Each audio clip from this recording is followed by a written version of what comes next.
trip to Asia.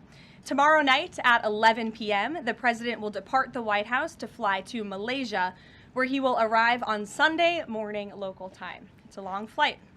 President Trump will participate in a bilateral meeting with the Prime Minister of Malaysia in the afternoon, and then he will attend the ASEAN Leaders Working Dinner that evening. On Monday morning local time, the president will fly to Tokyo. Tuesday morning local time, President Trump will participate in a bilateral meeting with the new Prime Minister of Japan. On Wednesday morning local time, the president will fly to Busan, where he will participate in a bilateral meeting with the President of the Republic of Korea, deliver keynote remarks at the APEC CEO luncheon, and then participate in a U.S. APEC Leaders Working Dinner. On Thursday morning local time, President Trump will participate in a bilateral meeting with President Xi of the People's Republic of China before departing to return home to Washington, D.C. On Thursday night, upon arrival in Washington, President Trump and First Lady Melania Trump will participate in Halloween at the White House, where they will welcome law enforcement, military, and foster families. And I know many of us look forward to that. In other news, we are now on day 23 of the Democrat government shutdown. Senate Democrats have voted 12 separate times now to keep the government closed. Innocent Americans are suffering every day as a result. More than 500,000 civilian federal employees will miss a full paycheck tomorrow.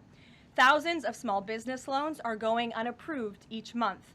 This means almost $4 billion in capital is being withheld from small businesses across the country. The Democrat shutdown is also causing severe impacts at airports across the country. In one single day this week, the FAA had to issue ground stops impacting flights at Houston's George Bush Intercontinental Airport and Hobby Airport. 13,000 air traffic controllers who ensure that we all fly safely are continuing to work without pay. This is egregious and truly sad. Some of them are reportedly being forced to turn to driving for Uber and taking on other second jobs to make ends meet as the Democrats continue to shut down the government. Pilots are calling on Democrats to end this dangerous political game. The president of the Southwest Airlines Pilot Association called for the clean continuing resolution to be passed, saying, quote, "Our air traffic controllers and the broader air traffic system are already operating under immense pressure. A government shutdown only compounds that stress and threatens the efficiency of our skies." The Airline Pilots Association International, which represents more than 80,000 pilots, is sounding the alarm as well. They said this shutdown is undermining our system's safety. Resources are stretched thin, negotiations are delayed, and strain grows daily. With the Thanksgiving holiday approaching, we are nearing the busiest travel period of the entire year, when millions of Americans will go to airports to spend time with their loved ones. Let us be very clear from the White House today. If the Democrats continue to keep the government closed, we fear there will be significant flight delays, disruptions, and cancellations in major airports across the country this holiday season. If Democrats continue to shut down the government, they will also be shutting down American air travel. The White House is in constant communication with the air traffic controllers, with the airline associations, and with them, we urge Democrats to please pass the continuing resolution so we can just end this madness and this chaos and reopen the government. These are very avoidable consequences. The unnecessary pain, unfortunately, does not end there.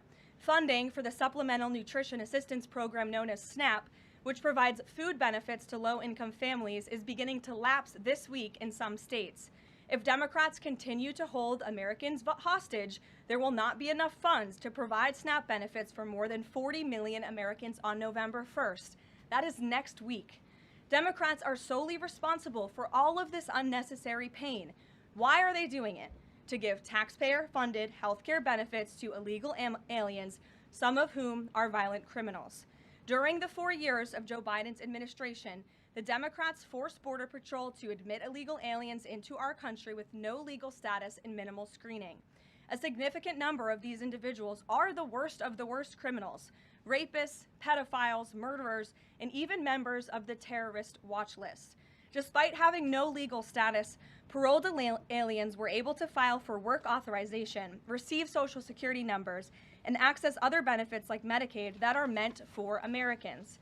Since I have found many in this room to repeatedly deny the reality that Democrats gave Medicaid benefits to illegals, and they continue to seek to do just that, I've brought a few verified examples for you today. These are examples of some of the illegals who received Medicaid benefits under President Biden's leadership, and this is what Democrats are wanting to do. This is why they are continuing to keep the government closed. An illegal alien from Laos was arrested for murder, robbery, and felony possession of a firearm. An illegal alien from Guatemala who was arrested for rape and burglary. An illegal alien from El Salvador who was arrested for strangulation, DUI, and burglary. An illegal alien from Mexico who was arrested for attempted murder. The Democrats' open border policies allowed these threats into our country, and then they provided them with free health care. The president and Republicans, through the One Big Beautiful Bill, implemented a common sense reform to end this fraudulent scheme. But that's why the Democrats are continuing to shut down the federal government. They are trying to reverse this and restore taxpayer-funded health care for illegal aliens like these. Throughout this shutdown, Democrats have said this quiet part out loud. Senator Chuck Schumer, the leader of the caucus that is refusing to open the government, said, quote, "Every day gets better as the shutdown continues." Ask the air traffic controllers if every day is getting better, Senator Schumer, and they will tell you absolutely not. House Democrat Catherine Clark said, "There are going to be families that are going to suffer. We take that responsibility seriously, but this is one of the few leverage points that we have." Here is a House Democrat who is admitting that they are using Americans who are suffering as political leverage. And Senator Bernie Sanders said, "If you reopen the government, we lose our leverage." This is pure partisan games. A senior Democrat aide said the party will not end the shutdown, quote, "short of planes falling out of the sky." That is truly a disturbing statement. The Democrats clearly don't care about this suffering. They care about playing political games against President Trump, and this dangerous charade needs to end. The president and Republicans' position has been clear and unchanged. Pass a clean, nonpartisan funding bill to reopen the government. And then we can talk about all of the partisan issues that the Democrats wish to. If you're watching at home, we urge you to call your Democrat senators and tell them to put our country over their party and reopen the government today. Here in our new media seat, we have Brittany Gibson of Axios. Brittany, why don't you start us off for our Q&A today? Thank you for being here. Two questions, if I may, Caroline. First is, we understand that the president and Republicans will not negotiate on ACA extensions until the government reopens. If and when that happens, what does the president think should be, or what are his plans for preventing rising healthcare costs for Americans? It's a very good question, and I'll leave that to the president to negotiate that when Democrats vote to reopen the government. When it comes to lowering healthcare costs, the president is deeply committed to this. It's why he has spent so much time and effort negotiating with Big Pharma to lower the healthcare costs of prescription drugs. All of you have been in the Oval Office for multiple different announcements. We've had these most favored nations deals with these large pharmaceutical companies committing to lowering drug costs in this country. So it's something the president wants to do. And Brittany, one more point. I'll just point out the irony in Democrats holding the government and the American public hostage over a healthcare system that they created. The healthcare system was called Obamacare. Why? Because Democrats and President Obama implemented. And Republicans have always said it's a broken system, yes, but they caused it, and now they want to shut down the government to fix it. We need to open the government, and then we can have these very important conversations about healthcare. And the second, on H-1Bs and foreign students, during the campaign, President Trump said he wanted to make it easier for foreign students to work at U.S. companies, staple a green card to every diploma. But the changes from several agencies now on H-1Bs are adding more obstacles to that. The administration is being sued over those changes. Can you explain the changes in the president's thinking on H-1Bs? The administration will fight these lawsuits in court. The president's main priority has always been to put American workers first and also to strengthen our visa system. We know for far too long the H-1B visa system has been spammed with fraud, basically, and that's driven down American wages. So the president wants to refine this system, which is part of the reason he implemented these new policies. These actions are lawful, they are necessary, and we'll continue to fight this battle in court. Garrett. Two questions on different topics, if you'll Sure. indulge me. On the pardon of Changpeng Zhao, and apologies if I'm mispronouncing that name, Binance has significant business interests with World Liberty Financial, the president's family's crypto company. How do you respond to the allegations from Democrats that this is a corrupt act? I would respond and say the president is exercising his constitutional authority to grant clemency requests. And the president and the White House have a very thorough examination of every pardon request that comes to the president's desk. It is thoroughly reviewed by the White House Counsel Office, and I spoke with our great White House counsel about the pardon after it happened. This was an overly prosecuted case by the Biden administration. Even the judge in the case admitted that the Biden administration was pursuing a egregious over-sentencing of this individual, and the previous administration was very hostile to the cryptocurrency industry. So the president wants to correct this overreach of the Biden administration's misjustice, and he exercised his constitutional authority to do so. And to the Democrats, I would just say there's nothing more corrupt than what President Biden did on his way out the door, pardoning his extremely corrupt son and many of his associates. On the Ballroom, first of which will probably be several questions about this today, I imagine. Is it a big story? It seems that way. The president's cost estimate has changed several times. I think it's up to $300 million now. Given the nature of all this, will the White House commit to releasing all of the donors and how much they're spending and how much of his own money the president is putting on the line to this? We have released the full list of donors thus far. Perhaps there will be more people who want to generously contribute to this project. And the president, yes, has committed his own resources. And when he releases that information, which I'm very confident he will, you will all see that. We'll see a dollar figure from the president? Yes, he will. And I would also just add the president has been incredibly transparent. I would reject any notion otherwise when it comes to this Ballroom project. It's something he personally has obviously taken an interest into and has talked with all of you in this room many times about. You have seen the model in the Oval Office. Last night he showed that for you. But when this plan was presented and when these renderings, as soon as they were complete, the president directed me to come out here and to share them with all of you. I did an entire opening remarks about what this Ballroom project was going to look like. With any construction project, there are changes over time as you assess what the project is going to look like, and we'll continue to keep you apprised of all of those changes, but just trust the process. This is going to be a magnificent addition to the White House for many years to come, and it's not costing the taxpayers anything. The president is privately funding this Ballroom addition to the White House grounds. Jennifer. To follow up on that, one thing that's not in the president's model is the East Wing bunker, the president's emergency operations center. Can you say if his update, that $300 million, does that include the cost for upgrading that bunker? Look, like any security enhancements that are made on the White House grounds, those will be made and maintained by United States Secret Service. As for the cost of the Ballroom and the construction itself, all of that is going to be, like I've said, privately funded and paid for by the president himself and many generous patriots who have stepped up. Included in that funding? Correct. Okay, and then can you say, well, that's right, I'll skip that one. Thanks. We just. Thank you, Caroline. More Ballroom questions. Okay. So the White House has explained that the reason you didn't submit construction plans to the NCPC is because that commission, along with others, don't have oversight over demolitions, but only over construction.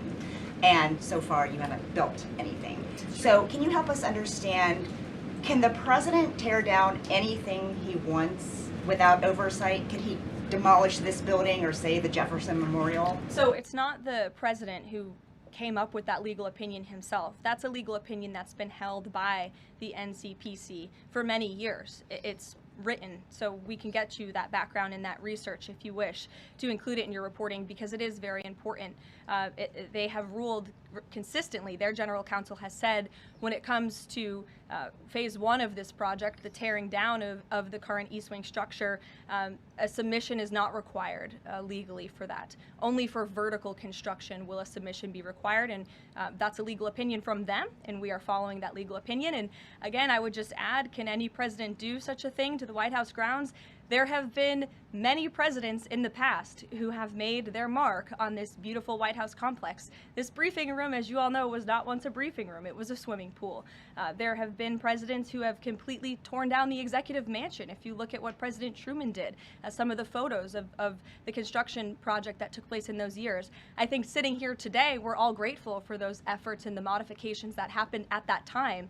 And again, in due time, the East Wing is going to be more beautiful and modern than ever before. And in addition, there will be a big, beautiful ballroom that can hold big parties and state visits for generations to come. So it sounds like the answer is yes, he can tear down whatever he wants. And then secondly, I mean, that's not what we're saying. That's a legal opinion that's been held for many years. And interpreting it. no, it's something that presidents have done for years and years. In fact, I have some photos here. Thank you, Pat, to show you the construction that's taken place on the White House grounds. This is the construction of the West Wing in 1902.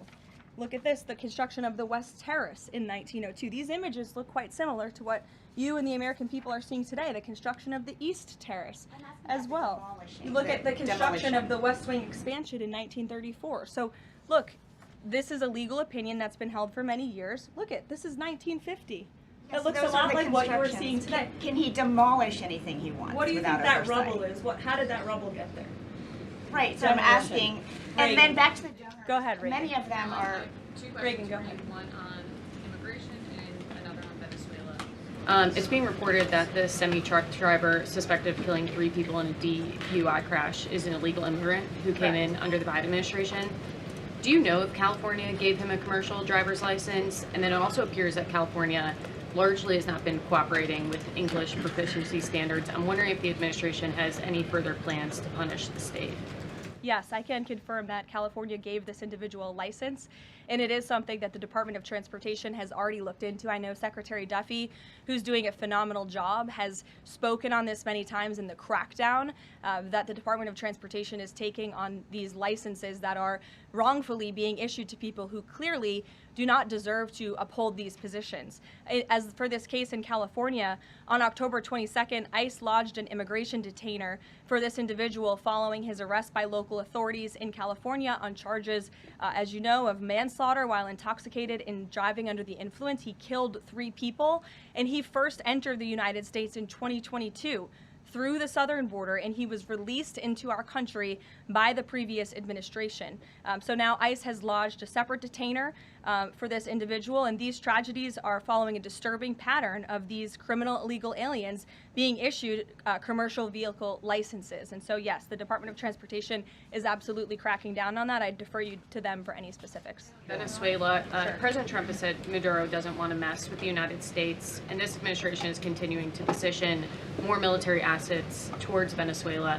I'm wondering if the end goal of this narco-terrorist war is to implement a regime change in Venezuela. The president has spoken on that, Reagan, and I certainly won't get ahead of him. What we've made very clear is that this administration is not going to tolerate international narco-terrorist organizations from trafficking drugs into the United States. And these cartels over time have grown more armed, well-organized, and violent. They have financial means, sophistication, and capabilities needed to operate in the way this administration has. And they have illegally caused the deaths of tens of thousands of American citizens each year. So that's where we are right now with respect to Venezuela, but also any country that is sending purposefully illegal narco-terrorists to the United States of America to bring illegal drugs. Why don't we go in the back? The U.S. and Colombia relationship right now is at one of its lowest points in decades. We heard what President Gustavo Petro had to say about President Trump. We heard yesterday the response from President Trump. Is there any kind of compromises or gestures from the Colombian president that President Trump would like to see in order to de-escalate the tensions? Is it possible a de-escalation? I don't think we're seeing de-escalation from the unhinged leader of Colombia right now, and I don't think the president, frankly, is interested in that at this point. He spoke on this yesterday, and I don't have anything to add to his comments. Go ahead. Yes. Thank you, Caroline. Thank you. In addition to the ballroom and the rose garden I'm going patio, into the back, sorry. Go ahead. in addition to the ballroom and the rose garden patio, is the president looking at any other renovations or significant kind of projects here at the White House? Not to my knowledge, no, but he's a builder at heart, clearly, and so his heart and his mind is always churning about how to improve things here on the White House grounds, but at this moment in time, of course, the ballroom is really the president's main priority. Kristen. Last week, President Trump announced that he had a productive call with Vladimir Putin. They scheduled a meeting in Hungary. Since then, he has canceled the meeting and he has imposed sanctions on Russian oil companies. Can you talk about what changed that led to this dramatic shift, or even just what occurred in the last week that got us from point A to point B? Sure. Look, the president has always maintained that he would implement sanctions on Russia when he felt it was appropriate and necessary. And yesterday was that day. I think the president has also long expressed his frustration with Vladimir Putin and frankly both sides of this war. And he's always said in order to negotiate a good peace deal, both sides need to be interested in a good peace deal. And he feels as though, unfortunately, from the Russian side as of late, he has not seen enough interest and enough action in terms of moving the ball forward towards peace. And so a meeting between these two leaders is not completely off the table. I think the president and the entire administration hopes that one day that can happen again, but we want to make sure that there's a tangible positive outcome out of that meeting and that it's a good use of the president's time. Of course, he's traveling to Asia next week. He has a number of events coming up here on the home front as well. He's been incredibly busy, as you all know. You're all tired from covering him and his movements every day. And so we want to make sure it's a good use of the president's time, and the president doesn't want to waste his time, and he said that. Was it the call between the Secretary of State and Lavrov that led President Trump to believe that President Putin or the Russians did not want a peace deal? That was not the sole reason, no. I think the Secretary Rubio felt that was actually a productive call. But again, the president wants to make sure that a meeting between himself and President Putin will be a good use of his time. But what exactly led to President Trump not believing after his call on Thursday, where he said he did think he wanted peace and wanted a peace deal, to believing that Russians were not? Again, the president wants to see action, not just talk. And I think the president is extremely motivated by the success of his peace deal in the Middle East to get things done. And he wants this war to come to an end. He's been saying it now for 9 months being in office, and he's grown increasingly frustrated with the lack of progress from both sides of this war. Mary. For example. Two quick construction questions, if I can. You mentioned any construction project comes with changes.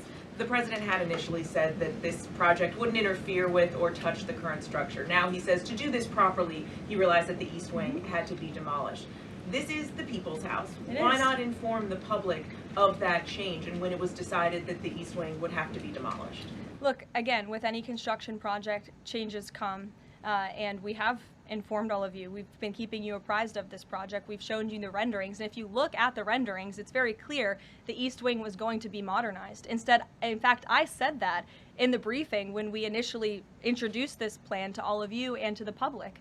But the East and tearing down are two different things. Well, again, the plans changed when the president heard counsel from the architects and the construction companies who said that in order for this East Wing to be modern and beautiful for many, many years to come, for it to be a truly strong and stable structure, this phase one that we're now in was necessary. And the president wants to do right by the people's house. And so that's exactly what he's doing. It's going to be, again, like I said, much more stable, strong, secure, and more beautiful than ever once it's complete. And the First Lady's offices, where will those be? The First Lady's offices, the Social Secretary's office? In the East Wing. They will be back where they were? Yes. Thank you. Cattle ranchers who supported the president's election have raised some concerns about plans to import beef from Argentina. How will the Trump administration support those farmers? Look, the president hears those concerns. He addressed them yesterday himself. President loves our ranchers, and our ranchers love our president. And in fact, the president did a lot for them in his first term here. They are struggling because of the many horrible policies of the previous administration. The president loves our ranchers, and he also loves American consumers, and he wants to do right by both. So the immediate solution to the problem of the rising cost of beef, the president wants to bring that down, is we have to increase our supply. And so that's what he's doing with respect to these imports. But the president also is looking out for our ranchers with a long-term plan that was released by the Secretary of Agriculture yesterday. It's a 3-part plan. It's very extensive and detailed. I would encourage all of you to read through it. But there's really 3 points to this plan that the president has agreed upon and has entrusted Secretary Rollins to implement. Number 1, strengthening U.S. cattle production through increased grazing access, endangered species reforms, enhanced disaster relief, increased access to capital, and reducing costs for new and young ranchers. We want to incentivize more Americans to get into this noble profession. Lowering long-term costs by cutting inspection costs, increasing market options for consumers with product of USA labeling, and ensuring consumers know that they are eating American beef. It's a good incentive for the American consumer. And lastly, growing the domestic herd while boosting long-term demand to reduce prices for consumers while growing the markets for our ranchers. So President hears them. He has to address both of these problems for the ranchers, but also for the American consumer. He promised to lower costs, and that's what he's committed to doing. Caroline. Thank you. Two questions not on the ballroom. The first is, there's a Democrat in Texas who's actually running for Congress who said last night during an interview when talking about fighting Republicans and this administration, quote, "If you hit me in my face, I'm not going to punch you back in your face. I'm going to go across your neck."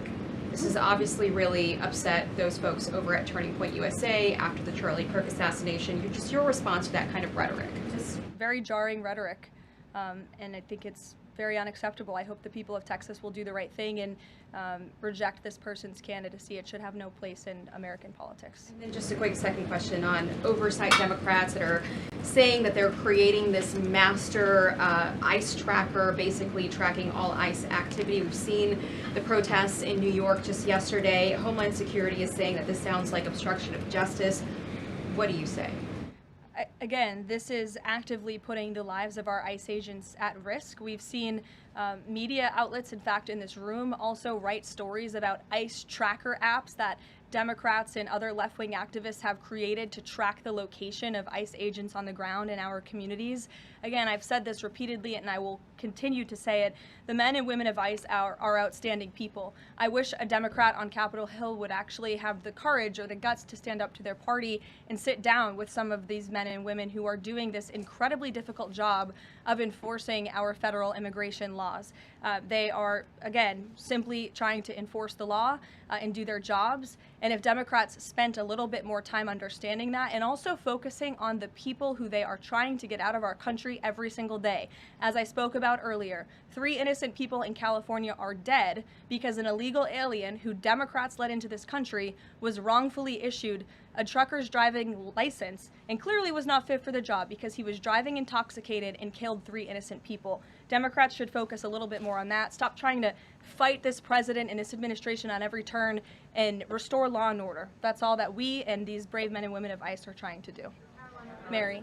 Thanks, Caroline. I have 2 questions, one on San Francisco and one on the No Kings protesters. On San Francisco, the president said that he had a call with the mayor and he was planning on surging there, but now because the mayor really wants to fix it up himself, they're going to do that. Is this what Trump hopes happens in pretty much every city? The president hopes, and I've said this so many times, and I think the president's conversation with the San Francisco mayor last night and his statement today prove the president is willing to work with anyone across the aisle, across the country, to do the right thing and clean up America's cities. He is genuinely interested in this effort to make our streets safer, to make our cities safe and clean again.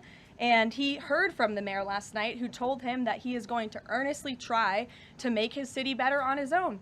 The president heard him out. He said, okay, I'll give you a chance. We'll be watching, and if you need us, we are here. And if I feel as though you continue to fail your citizens, the federal government may have to step in. But we'll continue to watch San Francisco, and that law enforcement operation has now been paused. Thank you. And then on the No Kings protesters, I saw videos of people explicitly calling for violence against Stephen Miller, against the president, shirts saying we don't have enough assassins, calling for more political violence.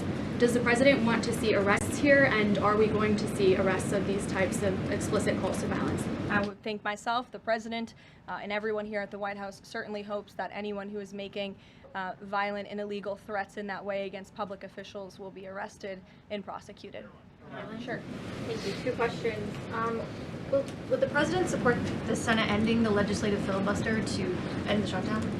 This is something I haven't heard the president talk about much, so I don't want to speak on him for it. I'll let him answer that question himself. And do you have an update on the NASA administrator nominee?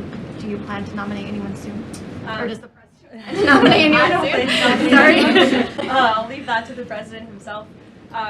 He'll make a decision in due time, and when he does, you will hear directly from him, as you always do.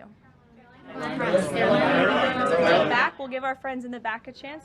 Yes. As you mentioned at the top of the briefing, USDA has warned that it will run out of funds to pay full SNAP benefits next month if the shutdown continues. Senator Hawley is floating a bill that would ensure SNAP benefits are continued to pay during the shutdown. Would the president support such a move? And you also announced that the administration was using tariff revenue to keep WIC going during the shutdown. How long will that last? And is anything similar being considered for SNAP? Yes, the administration would absolutely support that legislation. We hope that it would come over the finish line, but the bill that will get everyone paid and put everyone back to work is the clean continuing resolution. That's what the president and Republicans want to see. Ed, go ahead, Ed. Thanks, Caroline. On the Russian sanctions again, how much pressure do you think that this sanctioning these two Russian companies actually puts on President Putin? Because the last administration sanctioned two other oil companies. So how much economic pressure is this really? A lot. If you read the sanctions and look at them, they're pretty hefty. And I saw some international news out of China this morning that they're scaling back oil purchases from Russia. We know India has done the same at the request of the president. The president has also pushed European countries, our allies, to please stop their purchases of Russian oil as well. So it's full court press for sure, and we expect that these sanctions are going to do harm, as the Secretary of Treasury said yesterday. Could there be more? Is this just the first step, or could there be more sanctions? I'll leave that to the president to decide. Sure. Or heard the NBA gambling, involved in the gambling issue there. Does the president gamble? What does he think about that? You know, I'm not sure. I don't think he does. I've been with him quite some time and I have not seen him gamble before. I don't think he's a big gambler, but you can ask him yourself for next time you have a chance to, Ed. Go ahead. Thank you, Caroline. I've got two Hi, quick Jake, questions. and then we'll go to you. Thank you. Okay. You're welcome.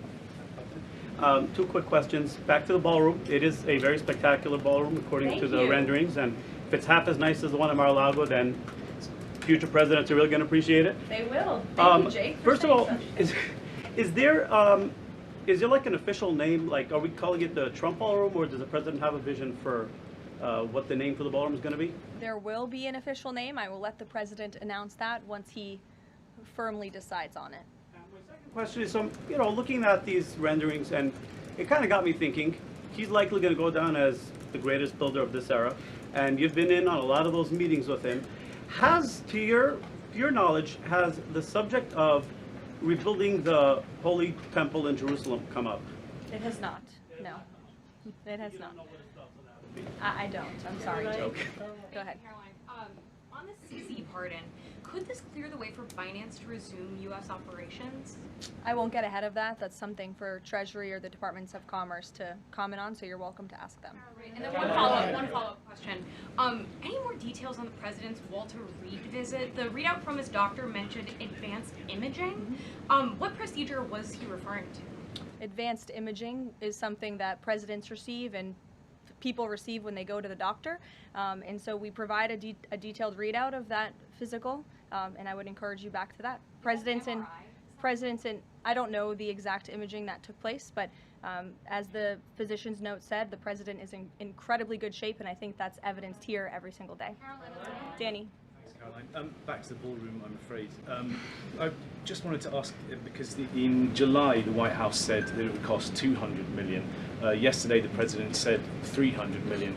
Is $300 million now the operative figure, and why did it go up by so much? $300 million is the figure, and again, it's not going to cost the taxpayers a dime. So we look forward to this project continuing, and we will continue to keep everyone apprised on it. Perhaps the president will even bring you all out to see it one day at the appropriate time. You're also going to hear from the president directly in about an hour. He's hosting an event with the Homeland Security Task Force. This was a newly created federal task force that the president and his law enforcement team have put together. I would encourage you all to tune in to the remarks. They have really done a tremendous job at refocusing how federal law enforcement and local law enforcement work together. There will be some local sheriffs and law enforcement officials in attendance as well, and they'll be talking about the success and the many arrests they have made of drug traffickers and cartel members all across the country by just simply working together. So we will see you at the event. Thank you.